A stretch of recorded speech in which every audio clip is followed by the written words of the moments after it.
పరలోకపు తండ్రి పరిశుద్ధుడై ఉన్న ప్రకారం మీరును సకల ప్రవర్తనలో పరిశుద్ధులుగా ఉండండి. పరిశుద్ధంగా ఉండటం అంటే మన దేశంలో దేహశుద్ధి, శిశు శుద్ధి, దంతశుద్ధి, పాదశుద్ధి అంటూ బహిరంగమైన శుద్ధులు చాలా ఉన్నాయి. అవి కూడా అవసరమే.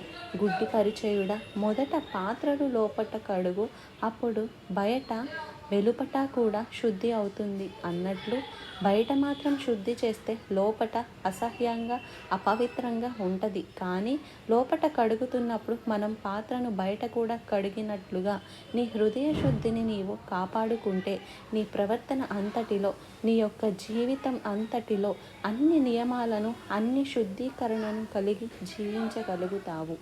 మనం బహిరంగకరమైన శుద్ధి గురించి చాలా జాగ్రత్త తీసుకుంటాం. బెస్ట్ సోప్స్, పర్ఫ్యూమ్స్, డ్రెస్సెస్, స్నాన సంధ్యలు అన్నీ